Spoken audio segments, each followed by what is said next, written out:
రణే జిత్వా దైత్యాన్ అపహృతశిరస్త్రైః కవచిభిః నివృత్తైశ్చండాంశ త్రిపురహర నిర్మాల్య విముఖైః విశాఖేంద్రోపేంద్రైః శశివిశద కర్పూరశకలాః విలీయంతే మాతః తవ వదన తాంబూలకబలాః. అమ్మా, నీవు ఆదేశించినట్లు కుమారస్వామి, ఇంద్రుడు, ఉపేంద్రుడు తారకాసురాది రాక్షసులతో యుద్ధం చేసి వారిని జయించి కైలాసానికి వచ్చారు.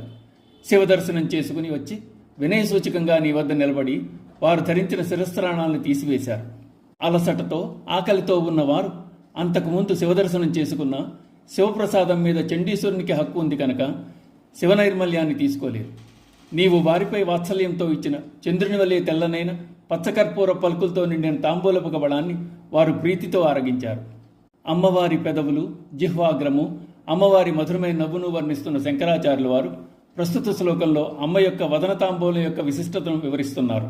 శివుని ప్రసాదం మీద ప్రమధుడైన చండునిదే అధికారం. ఆ కారణంగా చండుడి భాగమైన త్రిపురహరి నైర్మల్యాన్ని సుబ్రహ్మణ్య స్వామి, విష్ణుమూర్తి, ఇంద్రుడు తీసుకోలేదు. వారు ప్రసాదం కోసం అమ్మ వద్దకు సరాసరి వచ్చారు. తాంబూల చర్వణం అమ్మ యొక్క ప్రత్యేకత. లలితా సహస్రంలో కర్పూర వీటికామోద సమాకర్షద్దిగంతర అన్నారు వసిన్యాది వాగ్దేవతలు.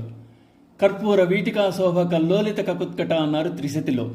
అమ్మవారు వేసుకున్న ఆ కర్పూరపు వాసనకు దిక్కులన్నీ శోభాయమానమయ్యాయి. తల్లి తాంబూలం వేసుకుంటే పిల్లలు కూడా తాంబూలం పెట్టమని అడుగుతారు. అలా కుమారస్వామి, ఇంద్రుడు, విష్ణుమూర్తి ఆనందంతో అమ్మవారిచ్చిన తాంబూల ప్రసాదాన్ని తిన్నారు. అమ్మవారు శ్రీ మహారాజ్ఞి. ఆమె తాంబూల చరణం మహాసౌభాగ్యం. అమ్మవారిచ్చిన తాంబూలంలో శశి విశద కర్పూర శకలాహ, కర్పూరం వెన్నెల చిదిమినట్లుగా ఉన్నదట. ఆ తాంబూల పరిమళం పలు దిక్కులా వ్యాపించిందట. యుద్ధం చేసి వచ్చిన వాళ్ళకి అమ్మవారిచ్చిన ఆ ప్రసాదం చాలా ఆనందం కలిగించింది. అది వాళ్ళ అలసటను పోగొట్టింది, శక్తిని ఇచ్చింది.